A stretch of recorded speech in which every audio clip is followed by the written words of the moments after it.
Magandang araw mga kaibigan. Pag-usapan natin ngayon ang batuhan ng mainit na salita between Senator Chis Escudero and Congressman Jude Asedre tungkol sa impeachment trial. Nadidelay na daw, sobrang delayed. Okay, itong article o balita ng politico.com.ph. Title, na back to you. Chis Escudero slams Asedre. House, not Senate, is told Sara Duterte impeachment case. Okay.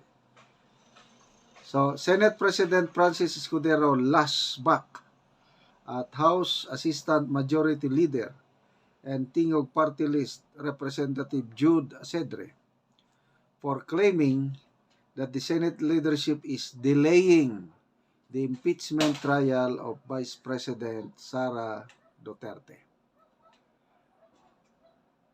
Si Senator Escudero, nagre-react lang siya sa remarks nitong Congressman Asedre na ang makikinabang daw sa pagka-delay ng impeachment trial ay walang iba kundi si Vice President Sara Duterte herself.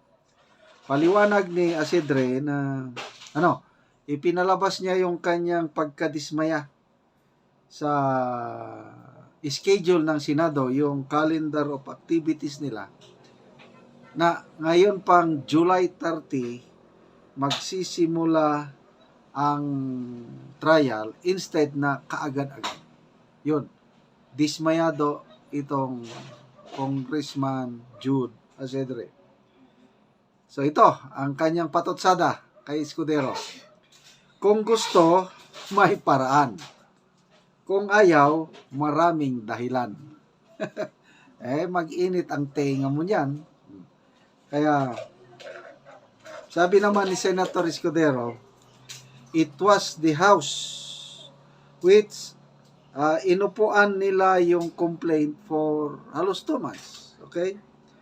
Bago nila i-transmit yung articles of impeachment sa Senado on the last day of session noong February 5. So ito ang resback ni Senator Escudero.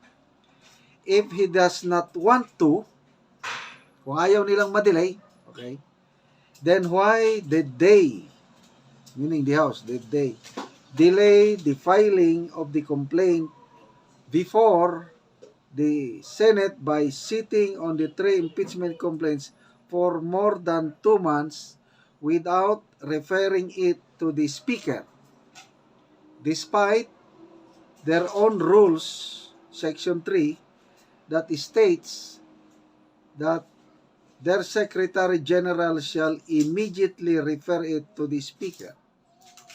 So, to me, tama naman si Senator Escudero. Bakit nila pinatagal yung 3 impeachment complaint?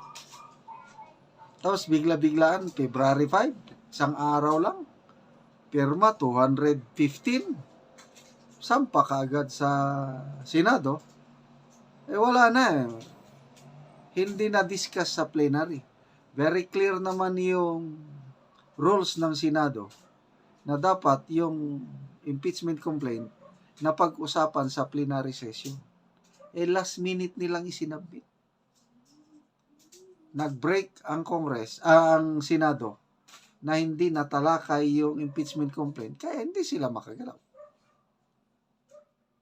So ang iba, ito si Senator Pimentel nagsasuggest na mag-caucus sila, caucus. Kahit naka-break, mag-usap-usap ang mga senador. Sabi ni Senator Escudero, maraming nasa abroad, maraming nagbabakasyon, marami busy, nangangampanya. Kasi maraming re-electionist Marami ring hindi interesado. So, paano sila makapag-usap-usap?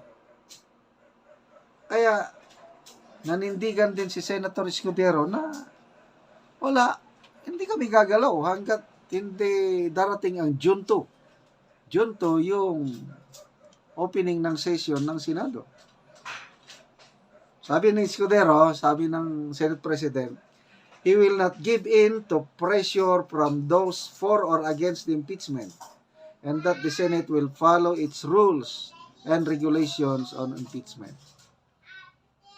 So mayroong nag-apura, mayroon ding hindi. Okay, ito naman.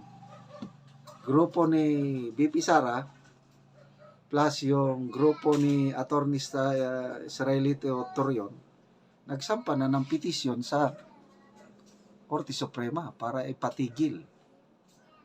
Kasi hindi nasunod yung proseso. Umaksyon na ang Korte Suprema. Pinapasubmit na ang Kongreso ng comments nila for I think 10 days. Malapit na mag 10 days eh. So, to me, dapat hintayin yung desisyon ng Korte Suprema. Tama-tama, 5 months from now. Kasi March pa lang ngayon, March, April, May, June, July. By July, baka may desisyon ng Korte Suprema sa petisyon. Pwede nang magtuloy o pwedeng hindi. Depende na, the ball is now on the hands of the Supreme Court. Kaya tama, wag mo nang gagalaw para sa akin. Kaya lang kung hindi sana nagkaganito, yung hindi sila na late at nagkaroon ng plenary na pag-usapan sa plenary ng Senado at nagsimula, nako, mas maganda sana kung nasimulan kaagad kasi sigurado pinakamaba 9 o 10 senador na boboto doon sa acquittal ni BP Sara. Mas delikado ngayong 20th Congress. Kaya importante na botohan natin straight PDP laban para sigurado na kahit sa 20th Congress ng impeachment trial, merong 9 na siguradong boboto para sa acquittal ni BP Sara. Okay mga kaibigan, salamat sa inyong panonood. Indirectly o hindi nyo lang alam, nakakatulong kayo ng malaki sa Tribong Talandig dahil yung sweldo ng ating channel tinutulong natin sa Tribong Talandig sa Bukidnon. Namimigay tayo ng yero at pako sa tribo para ma-repair ang sira-sira nilang bahay. Namimigay tayo ng solar lights, plato, kaldero, kasi kawawa talaga itong tribong ito. Namimigay din tayo ng livelihood, papatanim ng sayote, nagpapatanim ng saging. Kung may tinanim, may aanihin. Panoorin nyo ang video na ito. Salamat. Na anak ko diri sa sayote nga bayabason ni Manoy Sidrino. O daghan siya og unod og naa sila. Maayo nga po nang. Oh, unsa man mo diya nang? Si Manoy gahinlo. Oo. Bago pa rin ang unod. Oo, bayabason.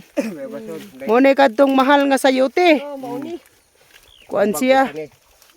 Bago pa siya gitanom. Bago pa. Wala pa rin na-harvest iya ha. Oo, wala pa na harvest. Oo. Diya nga aya pag kuan. Oo, kanang na diha mo na kadtong bago gitanom. Oh. Kay daw kad man kana. Oo, so mo na ni ang sayote nga pansumilya ni Manoy. Oh, pansumilya na. Oo, so mo diri ka nagkuha Manoy sa imong gitanom. Oh, diya na gikuha ang gitanom. Oo, so daghang gyud og unod ang sayote ni Manoy Sidrino. Oh, makita ra gyud siya nga daghang gyud og unod og iya daw ning itanom. Nagkinanglan siya og iti. Oh, naa namin na order nga iti. Manoy, naa namin na order nga iti. Oh, salamat sa Ginoo. So atong bisitaon Manoy ang imong bag-o nga sayote nga wa pa nangunod. Oo. Naa namin na order abot ugma sa Behernes ang ite. Una man ay bago nimo gitanom. Manoy bago, Enero 8 pa ni.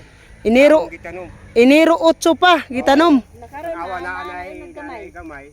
Oo, naanay So Enero mag-isa ka bulan sa Kapin pag ini. Pebrero. Kapin pa isa ka bulan so naa nay gamay nga bunga. Nga na. Atong tan-awon. Now. Oh.